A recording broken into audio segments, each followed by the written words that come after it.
Hermanos queridos, este pasaje del Evangelio, como tantos otros, puede ser leído y aprovechado de muy diversas maneras. En esta ocasión les invito a que tomemos la palabra iglesia como referencia, como eje de nuestra reflexión. Efectivamente, en todo el Nuevo Testamento, el pasaje de hoy contiene la primera vez en que aparece la palabra iglesia. Esa palabra, en griego eclesia, indica la asamblea que ha sido convocada. ¿Y por qué creo que es importante hablar de la iglesia? Porque hoy se habla poco o se habla mucho, pero mal, sobre la iglesia. Incluso hay personas que utilizan expresiones como esta: creo en Cristo, no creo en la iglesia. O Cristo sí, iglesia no.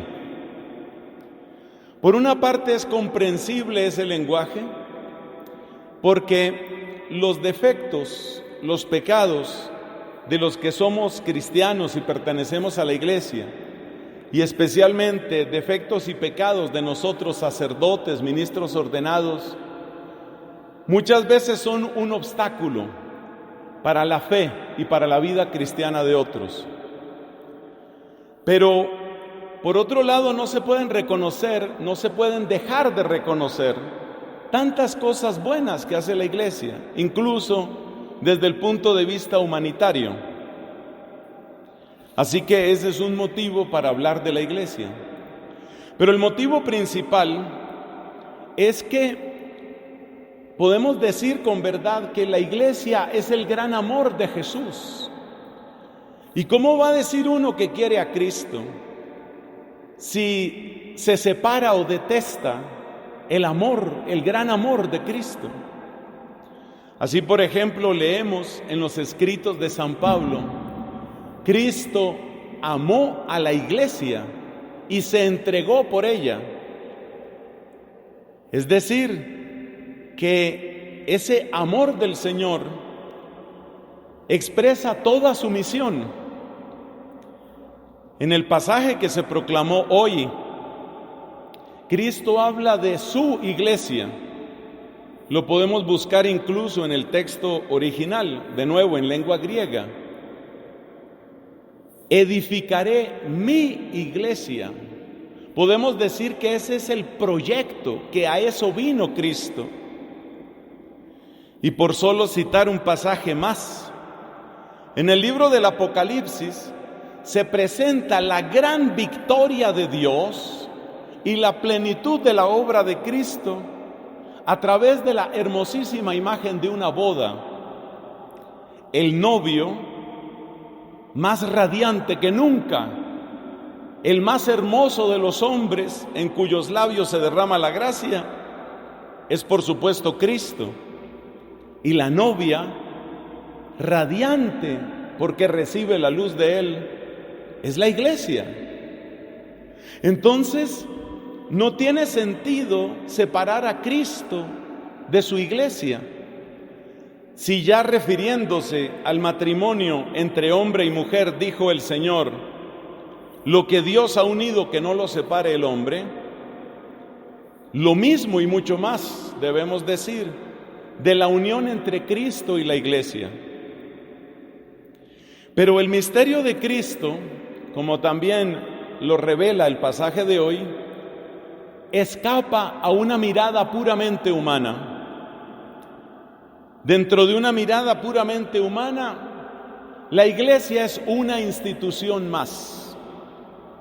Y según sean las corrientes culturales de cada época, se la mirará como una ayuda para ciertos servicios poco deseables, o se la mirará como un estorbo en las pretensiones de poder de otros grupos dentro de la sociedad.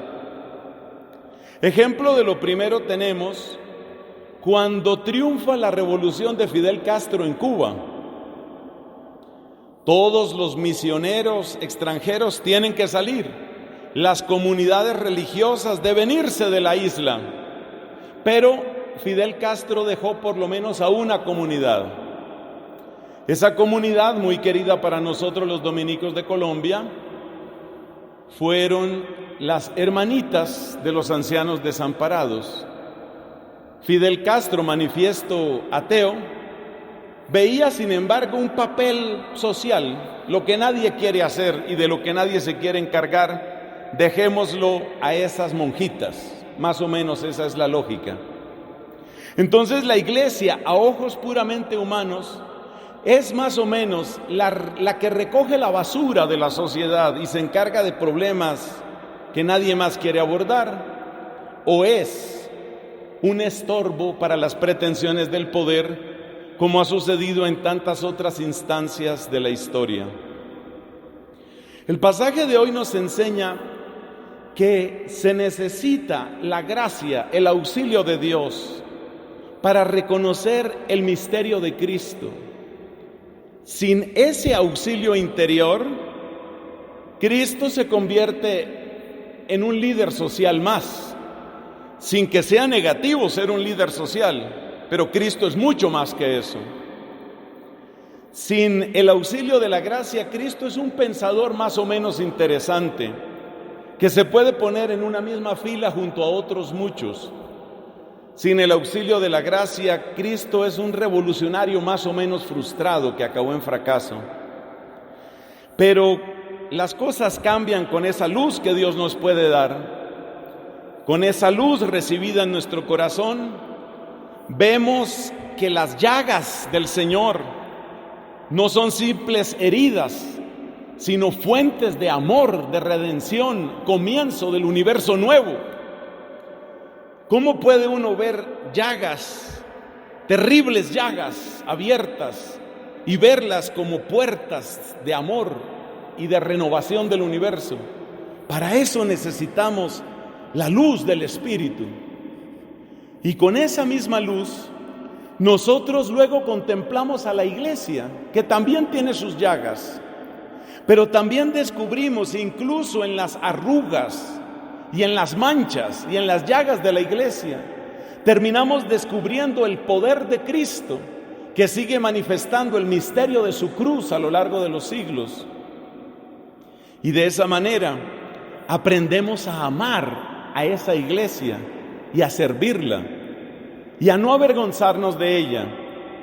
Por algo vamos a decir en unos minutos: creo en la iglesia, que es una santa, católica, apostólica. Creemos en la iglesia. Nos explica Santo Tomás de Aquino: no creemos en la iglesia como simple asamblea de personas humanas, sino creemos que Cristo está en la iglesia, con todo su poder, con toda su sabiduría y con toda su misericordia. Roguemos al Señor que esta luz del Espíritu llegue a nosotros para reconocer a Cristo allí donde Él está presente, y muy singularmente en el misterio precioso de la iglesia. Así sea.